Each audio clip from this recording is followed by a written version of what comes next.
Recording in progress. Good evening and welcome to the City Council meeting, April 21st, 2025. With that, if we could have roll call, please.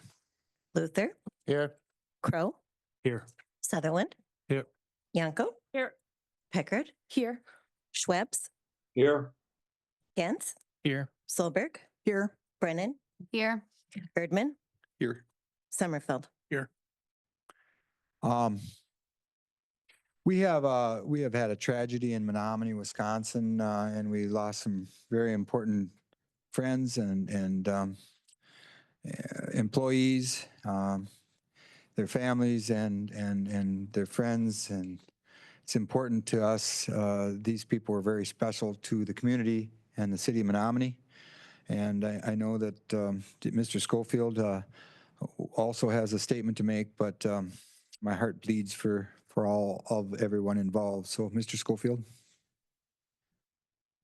Yeah, thanks, Mayor. I sent council members and all staff members an email on Sunday, and so I don't cry while saying it. I'm just going to read it from it. Mike Morrow passed away on Saturday, April 19th, in a small plane accident in Illinois. His wife Courtney and two others also lost their lives in this accident. Mike and his wife leave behind 3 children. Mike served the city of Menomonie for 28 years. He started as a summer seasonal employee in the Parks Department in 1996. He started full-time in 2000. And through his hard work and commitment, he rose to become our Public Works foreman. Mike wasn't just an employee, he was a fixture here, and his impact on the city will be deeply missed. We're just starting the process of grieving his loss. We've met with the folks that worked with him the most this morning. We have another meeting tomorrow with a counselor to help folks process his loss. So appreciate the time to speak here, and obviously my heart goes out to everybody involved. Thank you, Mr. Schofield. You know, one thing about Mike, he had a smile, a grin that just encapsulated you. And I knew his wife Courtney very well. I grew up with her family, and my wife worked with Courtney and Ross at the airport and his family, and it was just really a total loss for the community. So if we could observe just a moment in silence on their behalf, and then we'll move this meeting forward. So please.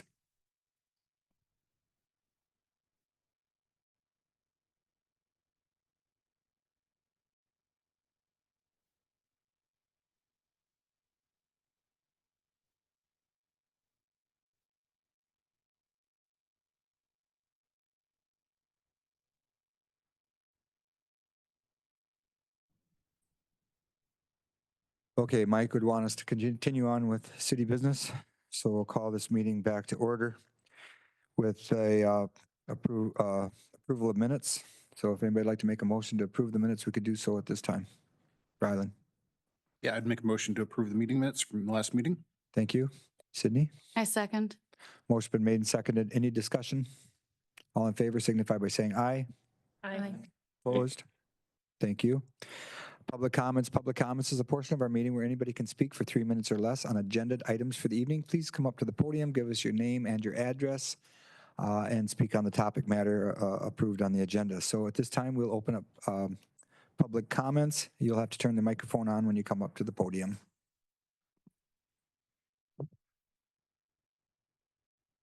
Hi, good evening. My name is Tim Bartels, representing Xcel Energy. Address is 320 Heller Road, and I'm just here for item number 4B. Thank you, Tim.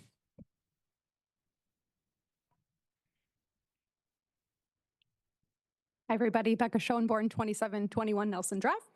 I'm here to speak on behalf of the Business Improvement District. We have on the agenda 4 folks up for reappointment, but actually you should omit Jeff Frawley because he has already served 2 consecutive terms and is required to take a year off. That was my fault for missing that in the email. So you can omit Jeff, but the other 3 are happy to continue on for another 3 years, working towards creating a vibrant and successful downtown district. We've got a lot in the works, and I'm here for questions if you have any. Thank you.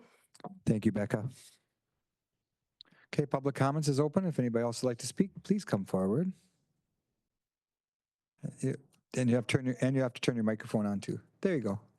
Hello. My name is Faith. I'd like to first apologize that I missed the Pledge of Allegiance. My dog was chasing a bunny, so happy belated Easter. My name is Faith, and I'm the Director and Events Coordinator of One Love Revival, a spiritual community grounded in Eau Claire. I am speaking tonight on behalf of the special events request for the Menomonie Picnic on June 21st in Wilson Park. With so many of our members being from Menomonie, we're really excited to expand our vision of peace and harmonize these neighboring cities.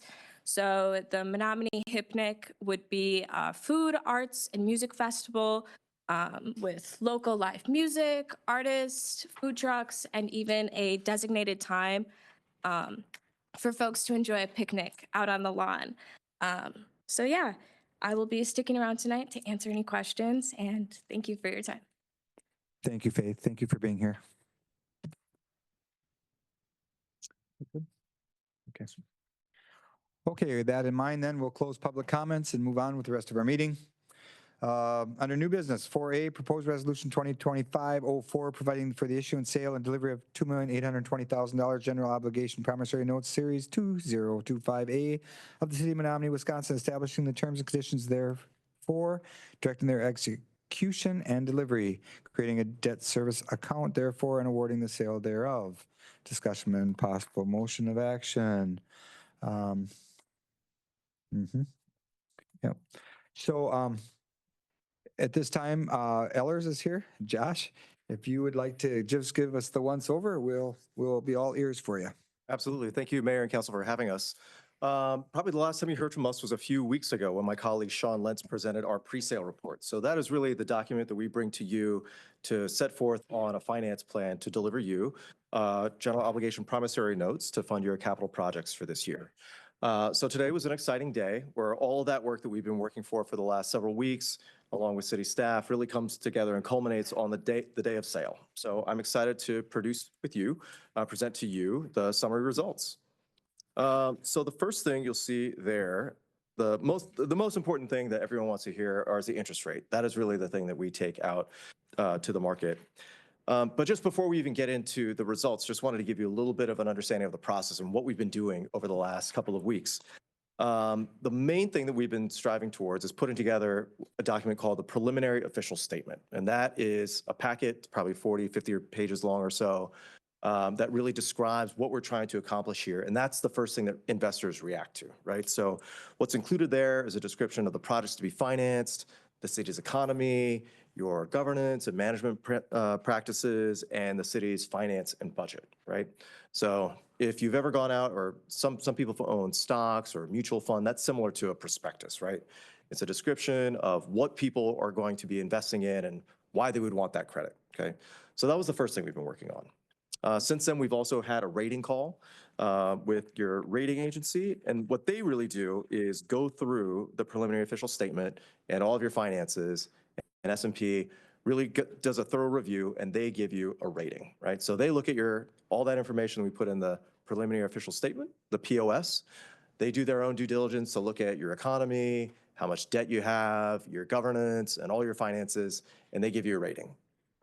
We held that call, I think, 2 weeks ago, and your rating was held from the same time we did this 2 years ago with an A+ rating, which is a very solid rating. We have in there, in your packet, the actual rating report, and I definitely recommend that everyone go ahead and take a glance for that. That's a nice document because that's really what a third-party person, an analyst who lives somewhere else, I think they're out of San Francisco.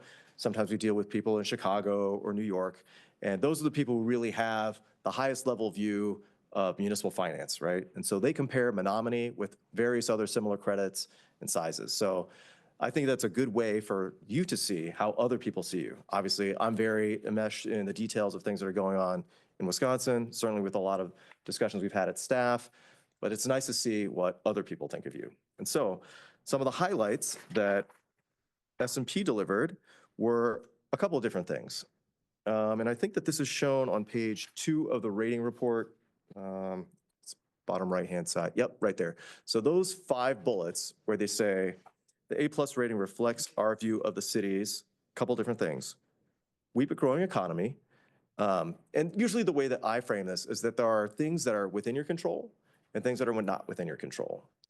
I think we would all love the switch that says, make economy good, right? And we would flip that up and we would make all the residents wealthy, and that's the way that it would look for Dunn County. Unfortunately, that is not one of the things that we really have direct control of from the municipal level, right? We would all love to make everyone's economy perfect. So their analysis, and it's the same as it's been for the last several years that we've been doing these ratings, is that the city and larger Dunn County have a weak but growing economy. One of the nice things that you have in your favor is that you've got the large institutional presence of the university that can also be a stimulant for economic growth. But the next four things are the things that do fall within your control. Healthy and growing budgetary flexibility, strong management practices and budget with a lot of the long-term policies and goals which you're working for. Manageable debt burden, well-funded pension plan, right? Those are all things that they see as positive traits, right?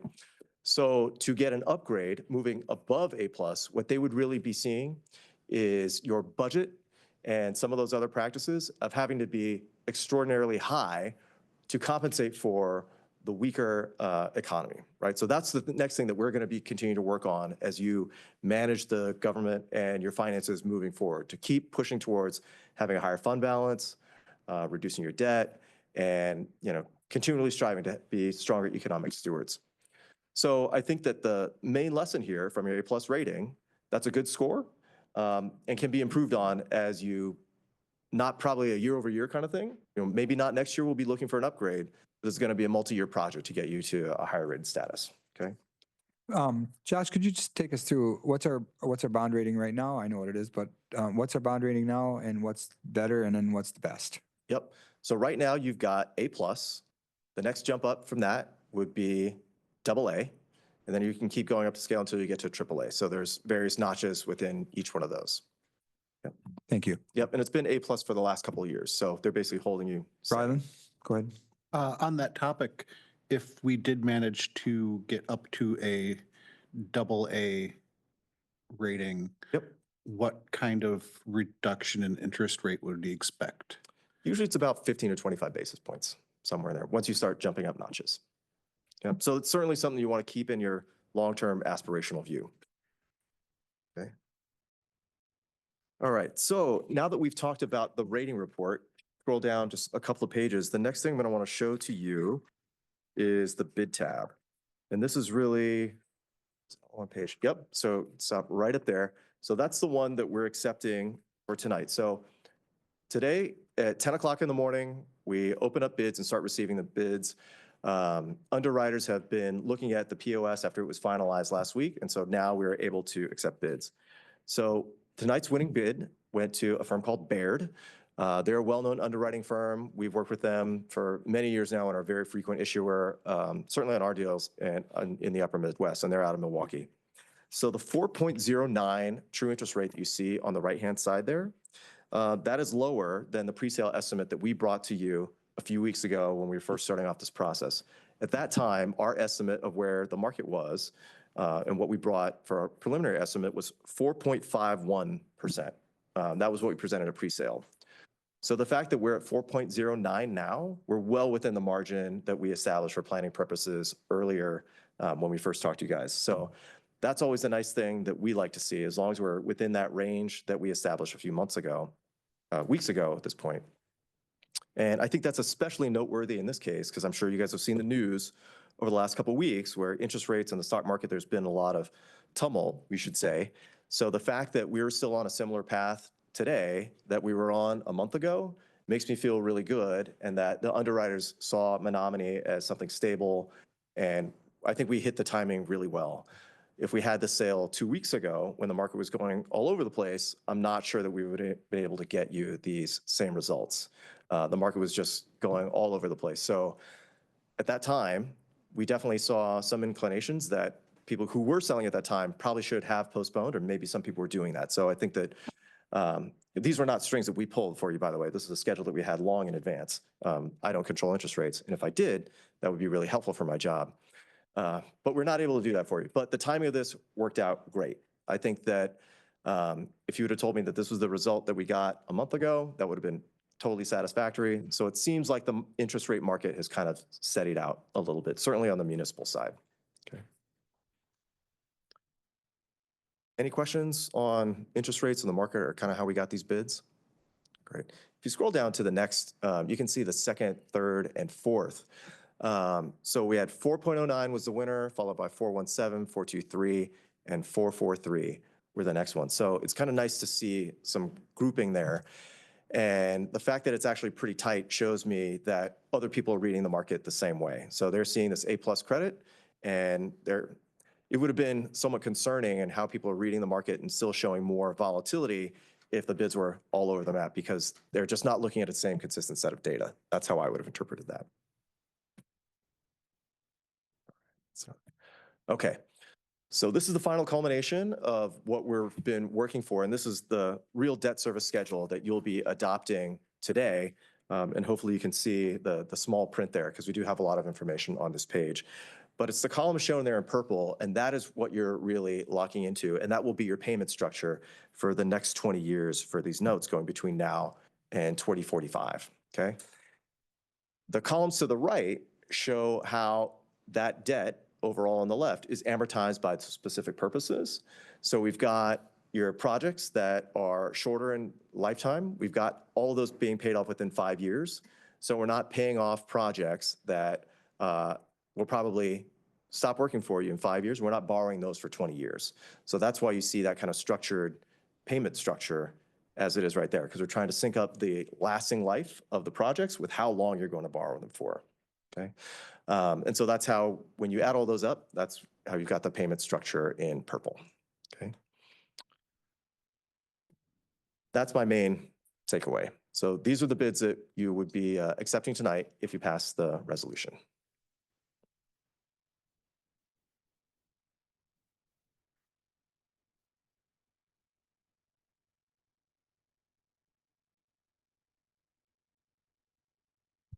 Thank you, Josh. Is there anything else you think that the council should consider with this resolution and borrowing for the promissory notes?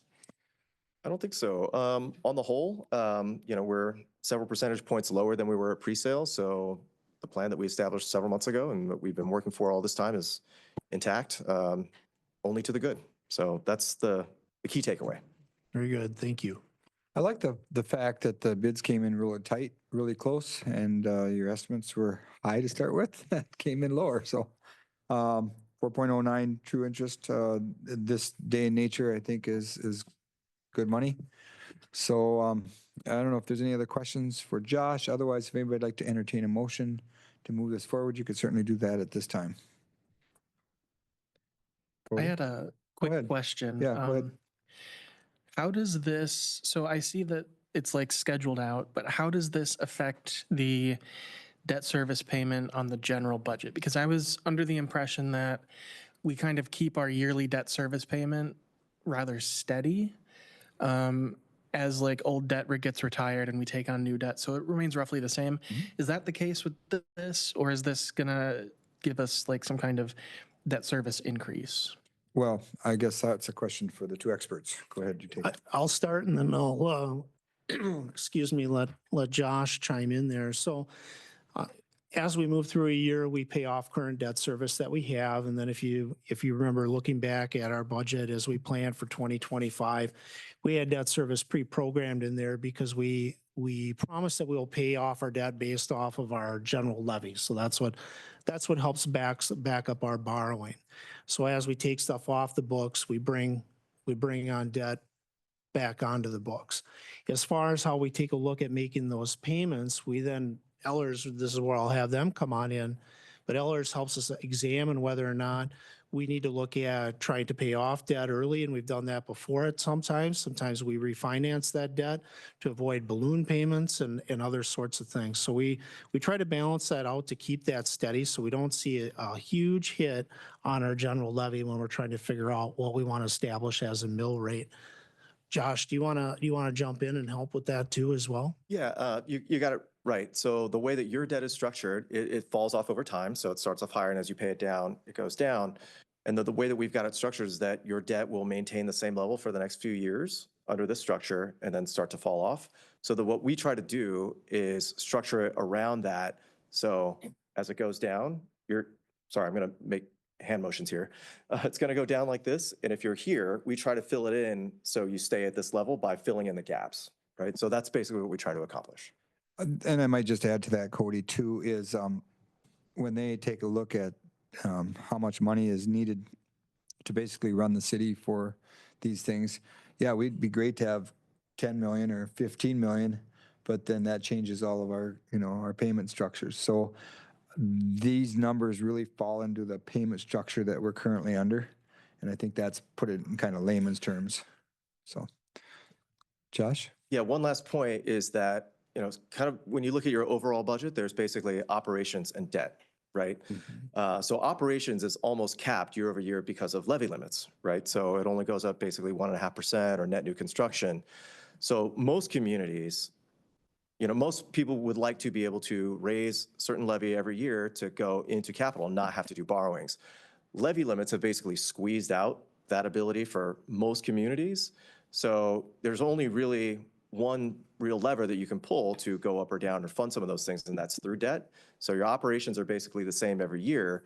And so as more gets squeezed out of that, you have to put more onto the debt side. So I think that we'll try and manage this moving forward so you're not seeing those larger increases. But ideally, more would have been picked up by the levy, but you're capped on that side. So I think that explained it to me. Yeah, thank you. I think that was a great explanation. One of the things I just wanted to touch on here, and Josh had brought it up, our rating came back in as A+. And for those you might recall, we've been talking about trying to build that up to get into that AA level. We didn't quite get there at this time. S&P liked the progress that we made with our policies and building up that fund balance. If we're really wanting to look at breaking through that ceiling, we still have to focus in on that fund balance piece of it. That's what's gonna help us offset some of the economic factors in our community, which has really hurt us down the road. One of the advantages that we have used, thanks to the mayor and Ellers and previous administration, is by doing a 2-year borrowing cycle that has helped us save some money, which has essentially helped kind of offset not having that AA level. Obviously, we want to get to the AA level because that equates to better savings and more buying power down the road. I feel good that we're on the right track. I just wanted to touch base again with that as to how important it is for us to try to look at building that fund balance to try to have that savings or experience that savings down the road. But the interest rate that we got, I'm very proud of what Ellers did when they went out in the market and set up the bids. They did a good job for helping us getting a quality interest rate, especially in some volatile market that we've been in. Good, thank you. And, some of the things that are factored into here, if we put a contingency fund of 250,000 and we have a pump go out and it's 40,000 or 50,000, the balance left over at the end of the year does go into that fund. And when we try to establish a fund balance for the future, we're always, or Eric especially, is always looking at ways that we can improve that fund balance so that when it comes to getting, better interest rates and getting a better bond rating, then it would facilitate the city. So we're on the right track. A lot of things are good for us when we have the conversation with the bond rating agency. Our self-insurance. We're self-insured, and we have caps that anything over this cap is that we pay for, the insurance companies pick up and things like that, and those all make a difference. We do have the University of Wisconsin Stout here, and it helps in a lot of ways, but it also hurts us a little bit when we're talking to the bond agency because we've got a lot of people there that are going to school that are not considered work. They're not employees gaining money. It actually works against us. And then of course with our population, they're included in the population, but the overall value is diminished a little bit. So we're kind of fighting a little bit of an uphill battle. But on this other side of it, with the university here, there's a lot of things too that adds to justification of what the city is doing. So it's kind of a two-way street when we're talking to the bond agencies. But I think all in all, we're on the right track. We're gaining on our fund balance, and I think in about 3 years, we're able to meet the goals that needed to be able to put the next rating on the page. So with that in mind, if anybody'd like to make a motion to support this, you could do so at this time. Matthew? Yeah, I'll make a motion to approve Resolution 2025-04, providing for the issuance, sale, and delivery of $2.82 million general obligation promissory notes, Series 2025A of the City of Menomonie, Wisconsin, establishing the terms and conditions therefore, directing their execution and delivery, creating a debt service account therefore, and awarding the sale thereof. Okay, is that a good? Okay, we're good. Thank you. That was a good motion. Yes, Gretchen? I'll second that motion. Okay, motion been made and seconded. Any additional discussion? Roll call vote, please.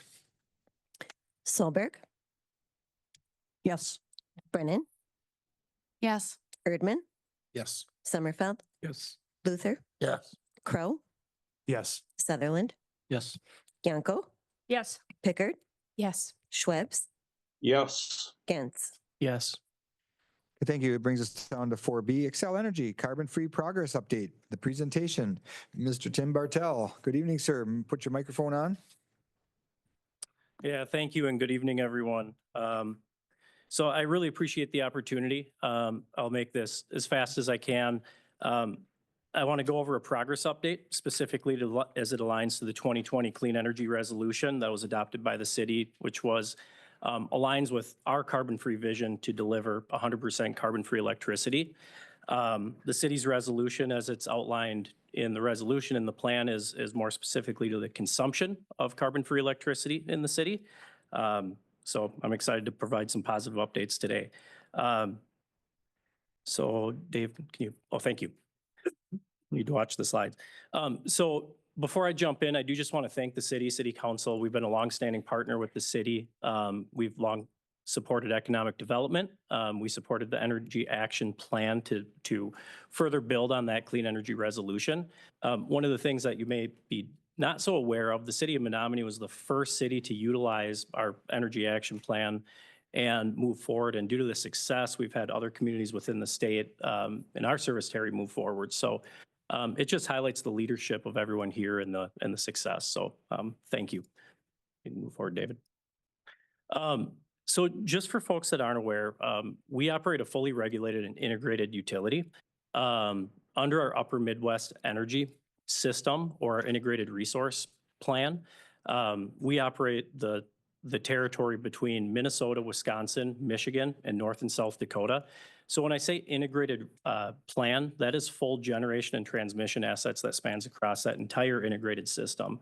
And that's important to understand because it's a 15-year plan which outlines the roadmap as far as how we're going to continue to deliver electricity and how we're going to make those investments in the communities to reach that overarching goal.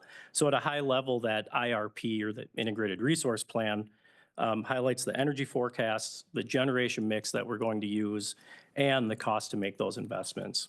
As a utility, we walk in step with that Integrated Resource Plan and forecast out every minute of every day out 30 years to ensure, as we review that plan, that that's in step with the industry.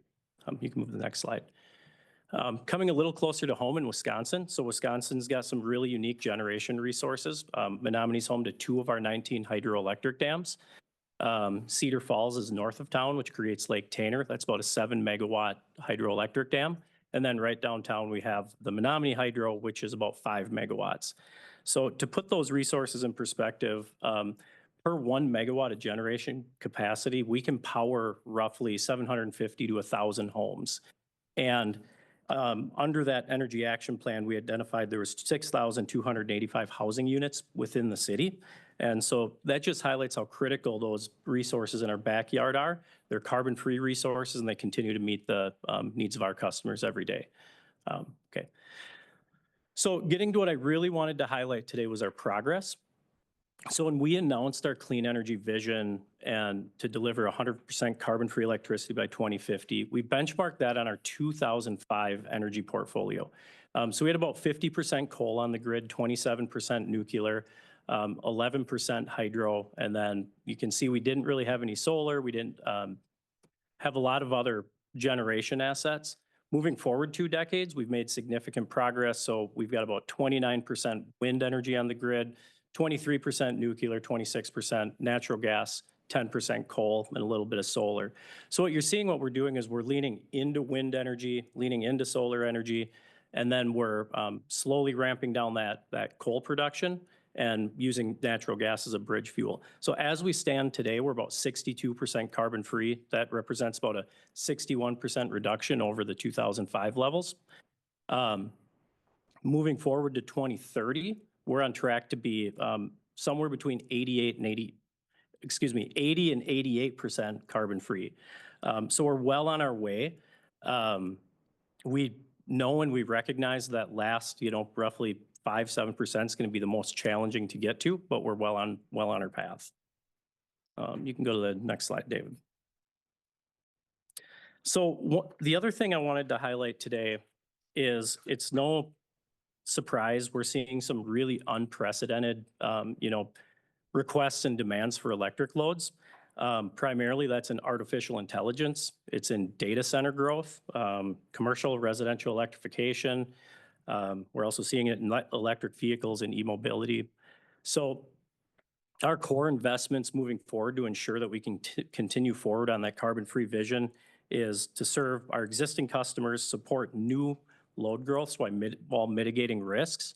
At the core of that's really, grid hardening, grid strengthening, and continuing on that clean energy transition. So go to the next slide, David.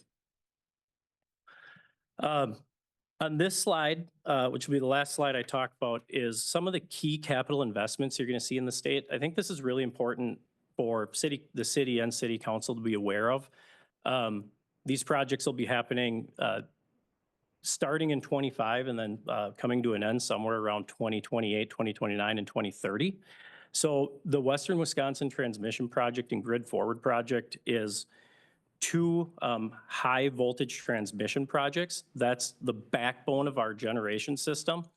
And those projects are really designed to lean into those renewable resources, those wind resources, those solar resources, and bring those into our communities. Those permits are in with the Public Service Commission, who's our regulating body. And we expect those permits to be approved this year and move forward on engineering and construction. The Elk Creek Solar and Battery Project is right in our backyard. I'm sure most of you have heard about that project. That's a 300 megawatt utility-sized solar project. It's got a 76 megawatt battery energy storage system on site. It's a collaborative relationship with Chippewa Valley Bean, XL Energy, and it's a really unique project because one of the goals of that project is to have not only the renewable energy on the grid, but then that battery to help bridge those late evening demands, which is one of the challenges when you lean into those renewable projects. 10 Mile Creek Solar and that project's getting a lot of attention right now. We're doing some outreach to our customers, our stakeholders. We're really encouraging folks to lean into the regulatory process. We expect that permit to go in by the end of the year, but that's a really large 650 megawatt solar project. It's in St. Croix County. It's not going to impact Menomonie, but we are seeing folks engage and communicate and provide positive feedback and some criticism to the project. So, and then the Wheaton project, is a natural gas project. We're moving that forward. That's a firm dispatchable it's a firm plant plus dispatchable resources. So what that means is it's got a firm roughly 200 megawatt base load, plus then we've got ramping ability. The really unique thing is as it ties into our clean energy vision and aligns with the carbon-free vision for the city, is we're actually pre-retrofitting that with hydrogen. We don't know if hydrogen is going to be a thing. We don't know if it's going to be cost effective. But we do know that, it makes sense to make that investment today and be ready if and when that comes. So again, my goal today was really just to provide a high-level update on our progress, some of the key capital projects, and I'd be happy to answer any questions. I just have a couple quick ones. So, for instance, you said the Menomonie Dam was basically about 5 megawatts and Cedar Falls 7 megawatts. And the Elk Creek, you said it was about like 300? 300, correct. Megawatts? that much more power than coming from our hydro dams? Correct. Well, that's a lot Yep. of difference.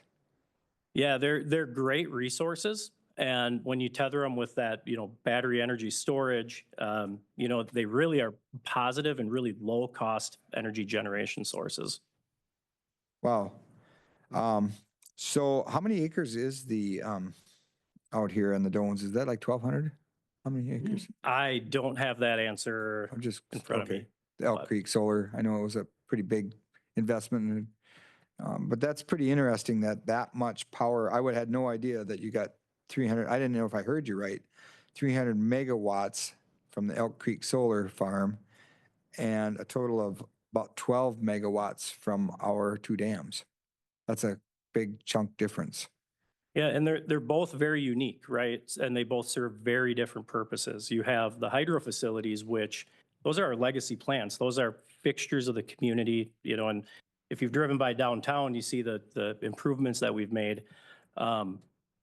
But the hydro facilities really aren't going to do what we need on a large scale to replace some of the closing plants that we have. So one of the things I didn't highlight is we're closing 2 of our coal plants. We're closing our Allen S. King plant, and we're closing our Sherco site in Becker, Minnesota. So we're moving to maintain those transmission interconnects and maintain them with clean energy so then we can continue to power the community. Those two plants that you're closing, they were coal-fired, correct? That's correct. Are you switching those over to natural gas or anything, or just closing them down completely? So the King plant, that'll be the 10 Mile Creek Solar Project. Oh. So that'll be the interconnections there. The Sherco plant, that one I'm not as familiar about, but I can follow up with you. I was just curious. I know you had made a point too that about 65 homes per 1 megawatt? Is that 750 to 1,000. 750 to 1,000 on a 1 megawatt, right? Correct. Yep. Okay, that's interesting. That's pretty interesting. I'm going to bring it around. Questions at all? Yes, go ahead. I have a couple, unrelated.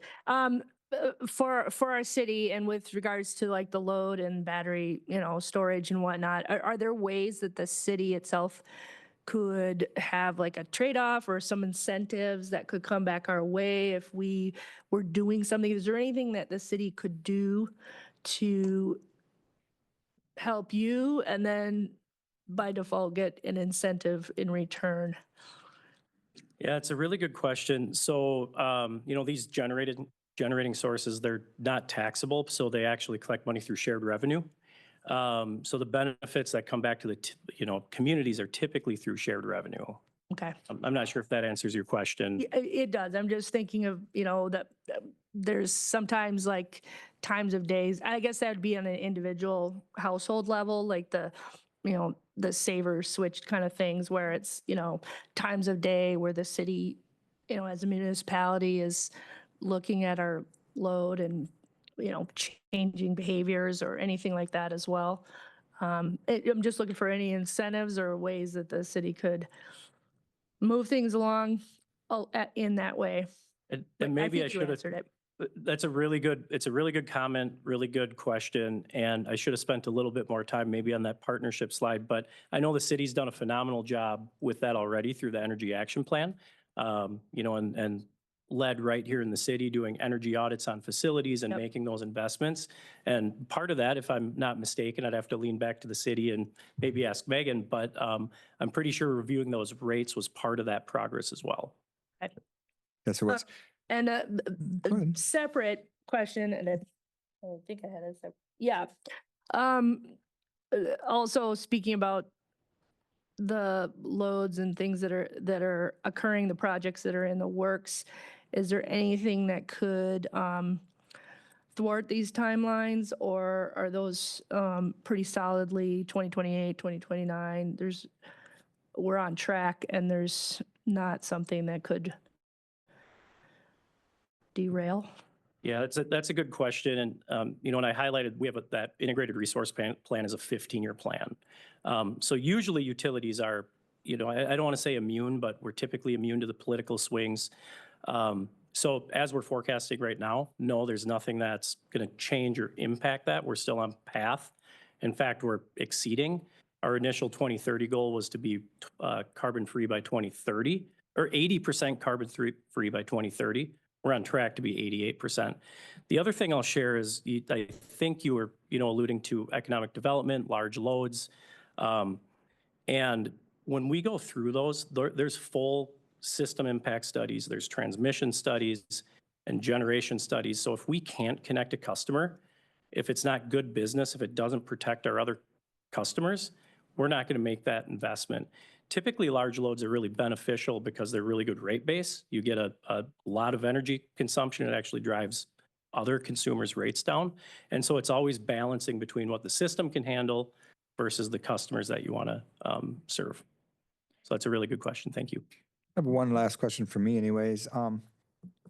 So at what point is it cost effective for the city to look at saying, hey, let's put solar panels on our roof? Or, we've got a large community services department down there. At what point does it balance out? I mean, are we there yet? Or is technology still evolving and in 5 years, the solar panels are going to be that much more efficient that, municipalities be looking at things like that for self-service? Yeah, it's another great question. So the panels are getting more efficient. We were just over at the Chippewa Valley Sun project. That site had, and I'm not going to say the exact number because I'll probably get it wrong, but roughly 300 watt panels.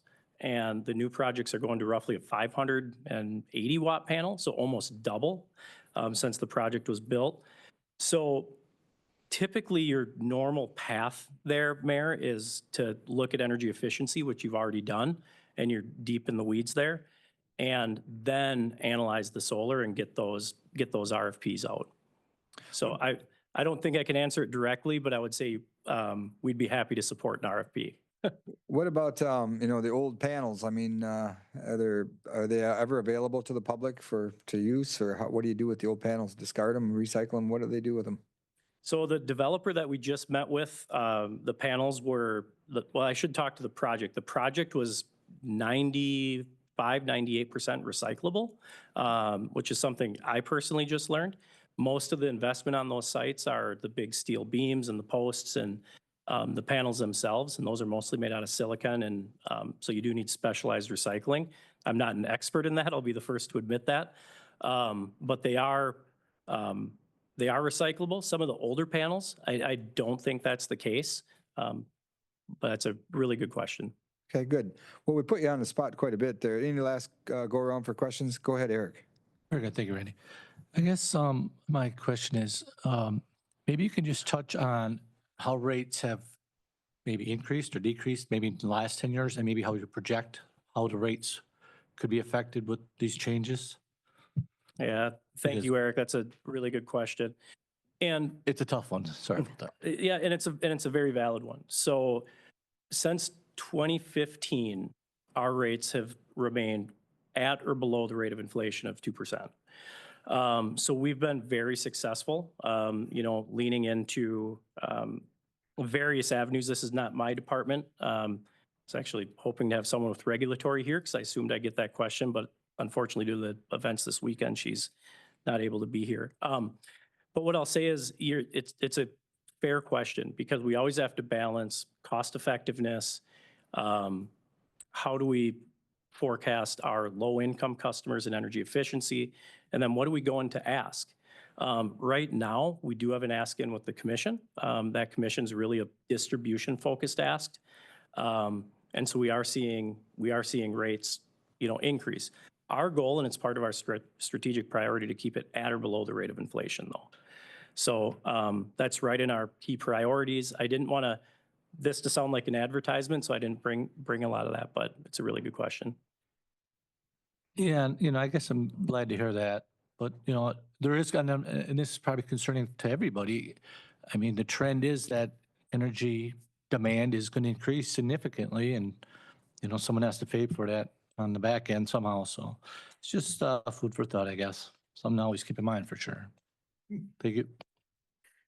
And kind of, piggybacking off that, does it help, to have some competition by developing all these other renewable resources and not just having all your eggs in one basket with fossil fuels and actually developing hydrogen and actually developing, wind and solar does actually help, have some competition on the grid and bring costs down? Yeah, it's a super good question. And I often think of it like investing in the stock market. You don't want to just buy one. So yes, and we're technology agnostic. So one of the things we often say is, don't ever bet against technology and future development. I highlighted earlier, we don't know how we're going to get to that last percent. We have a really clear roadmap up to 2040. We don't know how we're going to get to that last little bit. So leaning into technology is a huge piece. Supporting the industry, working with key industry stakeholders is going to be critical as well. And we're doing all of that today. So I know I can't answer that question directly, but it's a very good question and comment. And yes, we're leaning into technology. Well, great. I think you brought forward a host of information. I appreciate you being here, Tim. I don't see any other hands going up for questions, so just appreciate you giving us the information and look forward to working with Xcel Energy. You guys have served the city well, and our goal is to be carbon neutral in the city by 2050, if I remember correctly. And we're well on our way. It's 2025, and we just started this a few years ago, so thank you for being here this evening. Yeah, thank you all. I really appreciate it. Okay, that being said, no action on that particular item. We can move forward to the next. So that brings us down to 4C, Proposed Resolution 2025-05 regarding Tree City USA. Megan Hines is here tonight. Do you want to just give us a quick overview and then we'll move it forward? Yes, thank you, Mr. Mayor. So a resolution is in your packet for the Tree City USA resolution that will officially recognize April 25th as Arbor Day. April 25th is the nationally recognized day for Arbor Day, and the city will be hosting a celebration up at the Historical Society to celebrate that. And this is part of our Tree City USA designation to have the council give this proclamation and then for us to have a celebration on Arbor Day. So if you have any questions, I would be happy to answer them. Can you just refresh us on what date that is in time? So it's Friday, April 25th. So this Friday at 9:30 a.m. at the Menomonie Historical Society. Okay. All right. Thank you, Megan. Any questions for Megan? Otherwise, if anybody would like to support this resolution with a motion, go ahead, Sydney. I'll make the motion to approve Resolution 2025-05 as presented to proclaim April 25th, 2025 as Arbor Day in the city of Menomonie. Great. Go ahead, Eric. I'll second that. Thank you. Okay, motion been made and seconded. Thank you, Megan. All in favor signify by saying aye. Aye. Opposed? And then moves us down to 4D, Proposed Resolution 2025-06 regarding Bird City USA. Megan, tell us a little bit about Bird City. So in the same vein, the city is also a Bird City, Wisconsin recipient, and one of the benchmarks to receive that designation is to celebrate International Migratory Bird Day. We have historically celebrated that in conjunction with our Arbor Day celebration. So the ask tonight, if you approve this resolution, is to proclaim that April 25th will be recognized as International Migratory Bird Day in the city of Menomonie. Great. All right. Any questions on that? Otherwise, if I'd like to support this motion or this resolution with a motion, you can do so at this time. Go ahead, Abby. I move to approve Resolution 2025-06 regarding Bird City, Wisconsin as presented. Thank you. Is there a second to that motion? Matthew? I'll second Abby's motion. Motion been made and seconded. All in favor signify by saying aye. Aye. Opposed? Thank you. Moving us down to 4E, Proposed Resolution 2025-07 regarding irrigation restrictions. We've done this for a number of years. It really is a plus to our capacity for our water towers and our wells. It's opposite side of the street watering, and I'll let Mr. Schofield bring us up to speed on that. Yeah, so some of you may recall in 2023, we had a pretty tough June, and we were concerned about losing water in our towers for a period. This resolution kind of comes out of that. We've done this now. This will be the third year. My hope is that once we get well number 9 in place, that we don't have to continue to do this. But it really is important to reserve some capacity. One of the things that we found is that folks all want to water on Fridays so that their lawn is nice and green for the weekend. And that peaking is very difficult for us. So we're not necessarily even telling people they have to use less water. We're just trying to spread out their usage over more days just to reduce that peak. Mr. Schofield, what if somebody just put in a new lawn, or they're out there and it's hot and dry? What is the city's? Yep. In the ordinance, there's an exemption for new lawns. There's a couple of other exemptions if people have replanted a lawn, even if it's not brand new. We can give them waivers on those. So we're trying to be as reasonable as possible. I believe that the ordinance actually says that we will sternly say, please don't do that several times. We haven't, over the last 3 years, issued any sort of citations for this. We're trying to get people to comply by asking nicely. Well, and one of the good things about doing this early in the year is people that have irrigation systems, they can program them ahead of time accordingly. So that's why this has been moved up a little bit, so that's on tonight's agenda. Yes, Rylan. I believe there was also an exemption in there for like kids playing in the sprinkler and so on. Yeah, this is strictly for folks that are doing this for lawn irrigation. We exempted, the play kind of things. We exempted soaker hoses, drip irrigation type systems. This is the ones where we expect that used to be higher because there's a lot of evaporation. So if you see me running across the yard with a sprinkler system on, it's just because I'm running across to, cool off. So, all right, Jeff Luther. Is this residential restrictions, or is it cover businesses also? Covers businesses also. Okay. Yep. Because last summer, I noticed when I'd go to work in the morning, just about every morning, the little strip mall on the other side of 25, there was various areas where sprinkler systems were running. Yeah, let me know. I know we've had discussions with a restaurant that has yellow things in their name about their system going. So I'd be happy to make contact with the owners. All right, any other questions? Go ahead, Jeff. I make a motion to approve Resolution 2025-07, a resolution enacting alternate side lawn irrigation restrictions. Okay, is there a second to that motion? Abby? I second the motion. Motion been made and seconded. Any additional discussion? All in favor signify by saying aye. Aye. Opposed? Thank you. Okay, moving down to the special events requests. Well, I think we can take all these. Yeah. Okay, very good.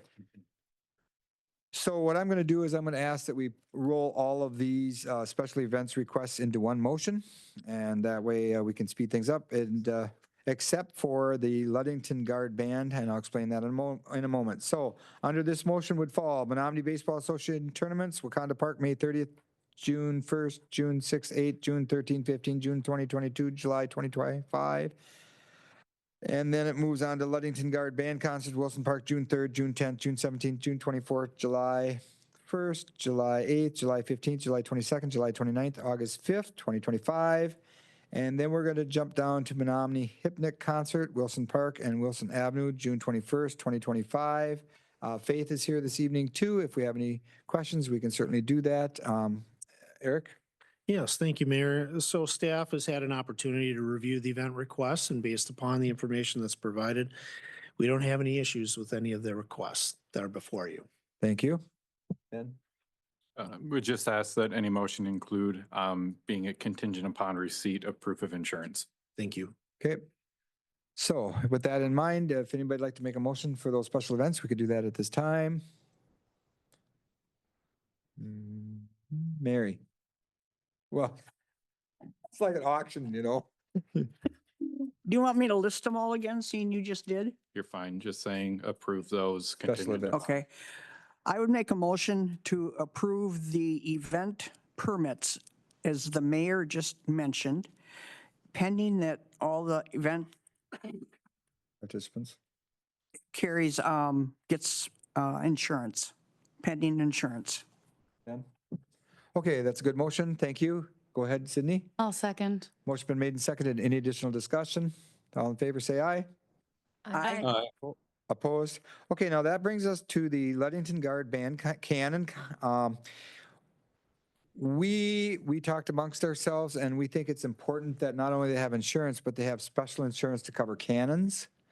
So in this particular motion then, if you support this, we would want that mentioned in the motion that this particular Ludington Guard Band cannon would be, have special cannon insurance for that.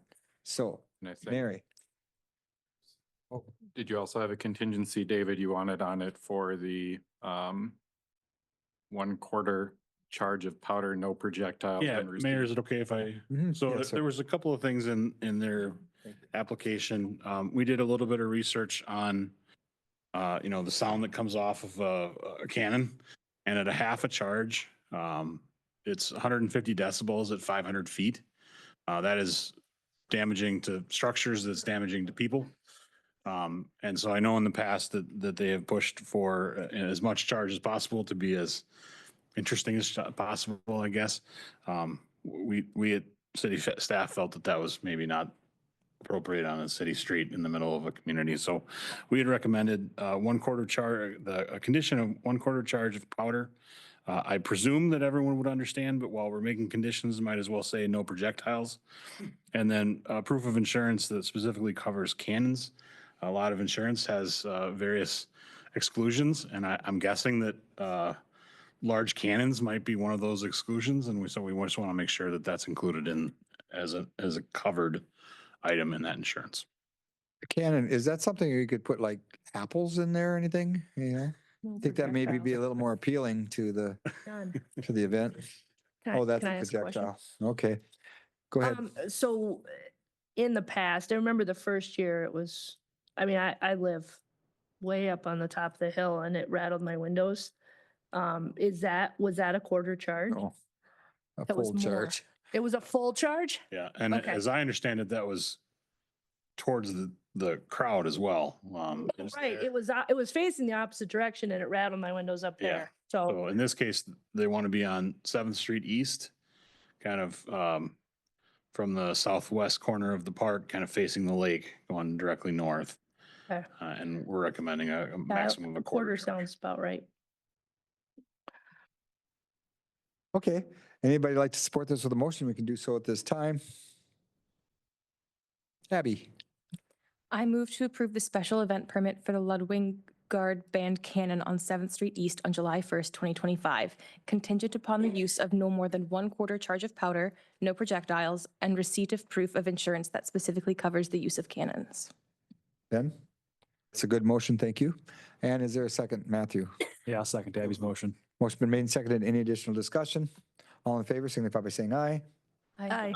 Opposed, thank you. And then it moves us down to mayoral appointments to boards and commissions. Board of Review, John Sabota. Board of Appeals, Larry Filer. Business Improvement District, Downtown, Mike Stewart, Barbara Bauer-Chen, and Stacy Erickson. We did scratch Jeff Frowley off. He is not eligible. And Tourism Commission, Ryan Burden, Grady Richards, and Barbara Bauer-Chen. With that, if anybody would like to make a motion to support those, we can do so at this time.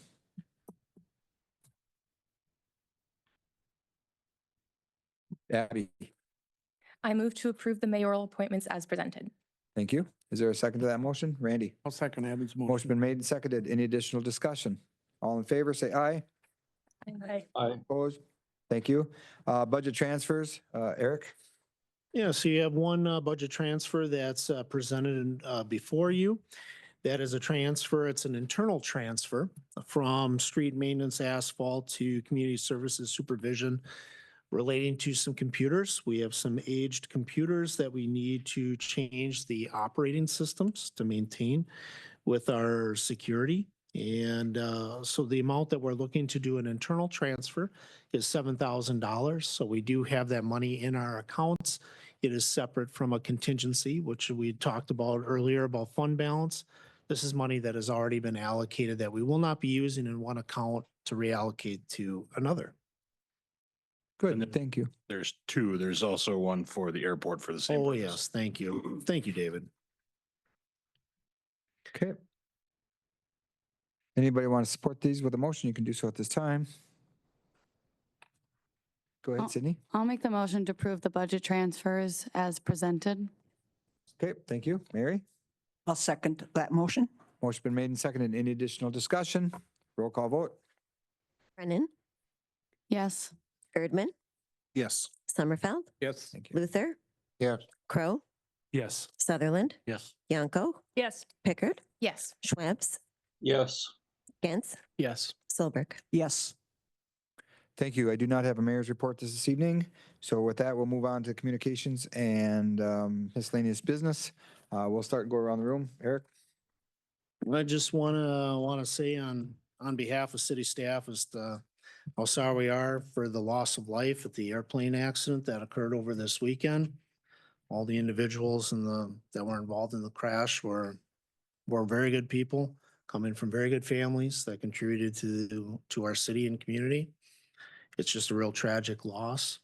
For those of us that are working here and then either worked with those individuals or knew them, we are providing resources for employees right now. So if they need counseling and other kinds of services, we are making those available. And again, our hearts just go out to everybody, both in the city and in the community that knew those individuals. Just a very, very sad day. That's all I have, Mayor. Thank you. Kate? No, nothing. We'll just go around the room. I'm gonna start a little bit different. Randy, you're first. Nothing. Okay, Rylan? Sydney? Yeah, I just want to highlight something that stood out to me when we were talking about our rating and about our weak but growing economy. And just with the instability in this country right now, especially what we've seen economically over the past 91 days, I'm curious is if the council can do anything to help our residents that are currently struggling with said economic instability. If that has impact on our rating scale, I think it'd be something to look forward to. But I just wanted to bring that to attention. Well, and that's a good point. I know we struggle a little bit with that in the community, and we'll have a conversation more on that, Sydney. But thank you for bringing it to our attention. Yeah, and we'll duly noted. Mary, Cody, Abby, go ahead, Gretchen. Highly specialized question, but I was wondering about the dirt patch on Main Street that, was dug up for some Main Street? undersurface Or item. In the 1500 block, there was, Mhm. they had a sewer lateral that failed, so. Is there, do we have plans this summer to Yeah. Yeah, surface that? Okay. We've got several asphalt patches. We were hoping to do them this week. They may be Oh, great. to next week. We also have one up on Cedar Falls Road that gets quite a bit of traffic. Oh, the Walmart one. Okay, That's a rascal. thank you. Eric, No. Matthew. Downtown Menomonie had the locals night out event with the miniature golf on Thursday, the 17th. Pretty successful with the rain and all that. So still had a pretty good turnout. And then we're having a golf scramble to help fundraise for downtown Menomonie on June 11th. So I think signups are coming up for that later on this week. So look forward to that. And if you're a golfer, get your team signed up. If you're not a golfer, still come out and have fun and get your team signed up. Jeff? Yeah, I'm gonna go back on the cannon for the London Guard. Can't we point it down Wilson and just see how sturdy and non-rattling those new windows are in the Cedar Court building? There we go. I think Other one, Kevin's not even. put a change order in on that one. Mr. Schofield? All right. I don't have anything to add. Did we do leaf and pickup day stuff? It was supposed to be tomorrow. We delayed it to Wednesday, so they'll pick up on Wednesday. With the wet weekend, there wasn't a ton. I didn't notice a ton of leaves out.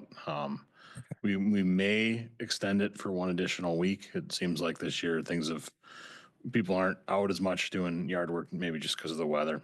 So we may extend it to the May 5th. Yeah. The last week. Okay, I got my wife a new rake and everything. I haven't seen her out there using it yet, so I'm not sure what the holdup is. Yeah. Yeah. Lee Schwebs, do you have anything to add tonight?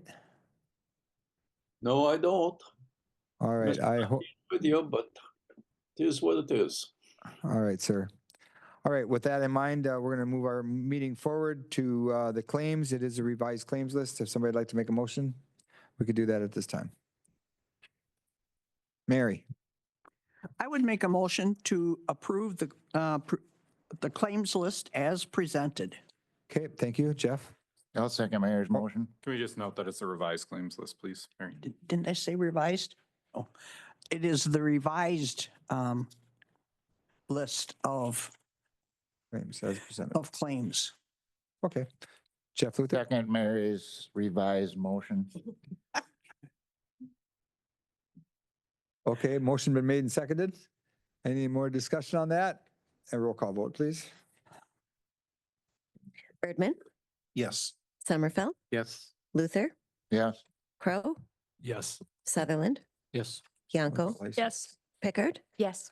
Schwebs, Yes. Gantz, Yes. Solberg, Yes. Brennan. Yes. Great, thank you. It moves us down to licenses. It'll be the normal license list this evening. So if anybody'd like to make a motion to approve the normal license list, you could do so at this time. Sydney? I'll make a motion to approve the normal license list as presented. Thank you. Is there a second to that motion? Abby? I second Sydney's motion. Motion been made and seconded. Is there any discussion? All in favor signify by saying aye. Aye. Aye. Okay, opposed? And then at this point, we could make a motion to adjourn, going around the room. Nobody wants to do it. Oh, Cody will. I guess I'll move to adjourn. Okay, motion been to adjourn. Is there a second to that motion? Abby? I second the motion. Motion been made and seconded. All in favor say aye. Aye. Opposed? Thank you, everyone, for a good meeting tonight.